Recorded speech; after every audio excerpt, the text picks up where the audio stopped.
Currently a top 5 team in the NHL, the Maple Leafs should be looking to add, but where? And our NHL outdoor games getting just a little bit stale. Hey everyone, welcome into another Sun Sports Roundtable, the first for 2023. Rob Wong joined alongside by Steve Simmons and Michael Traikos. And gentlemen, we will get to those NHL topics shortly, but we have to start with what everyone witnessed at the World Juniors on Monday night. 17-year-old phenom Connor Bedard becoming the highest scoring Canadian in both points and goals ever at the World Juniors for a Team Canada member. And oh yeah, scoring one of the most memorable goals ever. Is he, Steve, the next great hockey superstar, or is it still a little too early to say? Well, I have this rule I'm about to break. And the rule is never take what happens at a World Juniors and relate it to what happens later. Because so often we see guys say, oh, that guy's going to be the next this, and this guy's going to be that. I think we take this one and put it aside for a moment and say, yes, this guy is special. This guy is different. He is going to be a McDavid kind of player in the NHL. And that's, we're talking now, I think McDavid is now in top 5, top 6 of all time players. So, it's a little soon to be talking Connor Bedard there, but I'm going to break my own rule and say what he's doing at the World Juniors as an undrafted player is just mind-boggling. And the goal that was scored the other night in overtime is one of those goals. We're not going to watch it today. We're not going to watch it tomorrow. 10 years, 20 years, 30 years from now, we're still going to be looking at that goal. Yeah, I'm just going to echo what Steve said. The kid is special. Whether he's the next McDavid, whether he's the next Matthews, I don't know. There's so many guys. I thought Jack Hughes was going to be an instant star in the NHL, and it took him a number of years before he's finally putting it together. But, I've seen Connor Bedard since he was, 4'0", basically. I remember me and a son photographer went down to one of the skills camps that McDavid was going to, and McDavid wasn't there that day, and we were just doing a story on this skills camp and how, what was the secret behind McDavid's skating and stick handling ability. And I remember the coach there said, hey, watch out for this kid. He's going to be draft eligible in something like 8 years. And I was just kind of laughing at it, but I remember putting the name away, and, what he was doing at that skills camp back then, as I think he was maybe 12 years old, we're seeing last night, or the other night. It's every day with this kid.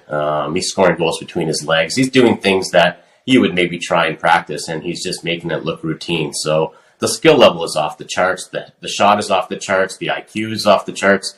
He just looks like another special kid. And, I don't remember the last time a Canadian kid has come along where you're saying this guy's going to win multiple Rocket Richard trophies, because McDavid wasn't a scorer when he was this age. So, watch out, Austin Matthews. You've got some company coming along the pipeline here. Well, the other thing is that he just beat a record by Eric Lindros, which I think has a bit of an interesting view of it. And that is, Eric Lindros went to Philadelphia when that whole thing had fallen apart, and they needed an arena, and they needed a franchise, and they needed somebody to build this whole thing around. And he became the guy in that city and in that market. And he changed the franchise the way Mario Lemieux and later Sidney Crosby changed the Pittsburgh Penguins. And I think Bedard has the opportunity to become one of those guys, especially if he goes to a place where hockey really needs a jolt.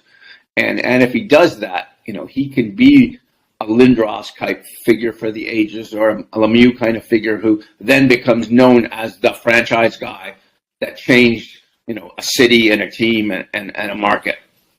Well, Michael referenced Austin Matthews, and the Maple Leafs guys currently playing pretty well, coming off an impressive victory over the defending Stanley Cup champion Colorado Avalanche. They are getting healthier on the back end. Morgan Rielly's back, Rasmus Sandin on the way as well. What do you think they need to add at the deadline here, Mike, or maybe even before? Is it still on the back end despite all their depth, or is it a scoring winger up front? You know what, Rob, like a month ago, or I guess when everyone was going down on the back end, I would have said, yeah, get a defenseman, get 2 of them, get Jacob Chychrun, get John Klingberg in here as fast as you can.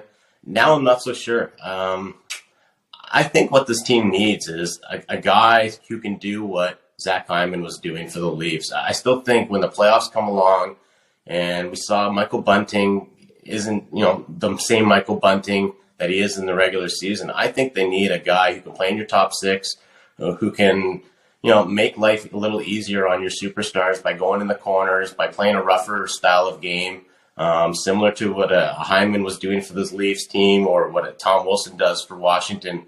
So I'm up in the camp where, get a forward, get a guy that, can finish checks, can grind it out, because the playoffs are a long grind. And what we've seen on the back end now, between Mark Giordano and Timothy Liljegren, and now that you got some healthy bodies coming back, I think you might be okay on the back end. If you look back at the series that they've lost year after year after year, the same group of great offensive players, what's happened? They scored 1 goal in Game 7 against Tampa. They scored, I think, 1 goal against Montreal. They got shut out by Columbus. 1 goal against Boston in Game 6 at home. 1 goal in Boston for Game 6 that they could have won. I think it's 6 games where they had a chance to win series. They have 5 goals. This Hall of Fame lineup of goal scorers had 5 goals in 6 playoff games. They need a top 8 forward. Not necessarily top 6, not necessarily a guy who could play the wing. They need a Yanni Gourde type of guy that can give you quality minutes and then punch in the occasional bit of offense. And if you can get surprising offense, because you don't get it from their bottom 6. There's not a lot of surprising offense there. You have to have a guy that you can put in any situation that the coach can trust, that can play 18 minutes a game and can go up and down your lineup depending on what you need him to do. I think those guys are easier to find than everyone keeps talking top 2, top 3 defensemen. Top 2, top 3 defensemen are impossible to find of quality that will fit in and make your team different. But I think one of those guys, and we've seen it with other teams in the past, even what Nick Paul did for Tampa last year. I don't consider Nick Paul being one of what I'm talking. I'm talking a little higher end than that. I think that's what they have to do. And if they do that, and suddenly that 1 goal becomes 2, or the 2 goals become 3, then they're going to win those tight games rather than lose them all. Your third line has to win a series for you, or has to win at least a game in a series for you. We saw it multiple times. You can't win a series for you, but it's what that middle of the lineup has to be is we don't get scored on, and you have to contribute some offense. And if you can combine those two, and that Tampa third line of a few years ago with Gord and Gaudreau, that was a very difficult line to play against. John Cooper kept throwing them out no matter what the circumstances were. And I think, we saw that last year, even with Colorado, the depth that they had throughout the lineup. And you don't have it now, having lost guys. But the depth that they had really shows up. And it's necessary because every team's going to check the heck out of your stars. So you need somebody else contributing. Finally, guys, another NHL Winter Classic is in the books. The Bruins beat the Penguins 2-1 at Fenway Park. Mike, are these outdoor games getting a little bit tired? Have they jumped the shark? Are they too stale now, or do you think there's still a place for them in the NHL? So the outdoor games are cool if you're at the outdoor game. And I've been to 2 of them. I went to one in Buffalo where the World Juniors held an outdoor game, which was amazing. And I went to one in Detroit between the Red Wings and the Leafs. And again, it was really cool in the big house. That being said, I watched yesterday's game between Pittsburgh and Boston. I thought it was cool just for the visuals, but the hockey stinks generally. The ice is terrible. If you're looking for like a really good fast-paced game, you're not going to get it. Next year, I think it's in Seattle between the Vegas Golden Knights and the Kraken. That'll be cool just for the visuals. But if you're not at the game, it totally loses its appeal. And I'm of the belief that it has jumped the shark. Well, guess what? It's for the people in the city. The rest of the world, who cares? If you've been to an outdoor game, and I think I've been to 4 of them, they're phenomenal events. Are they great hockey games? No. It's a gathering. It's a celebration of the sport. It's a phony way to say, we used to play outdoors, and most of these guys grew up in indoor rinks. But what it is, and yesterday is a good example. What it showed yesterday was how great television has become compared to what television may have been 10 years ago. That's one of the best televised hockey games I think I've ever seen.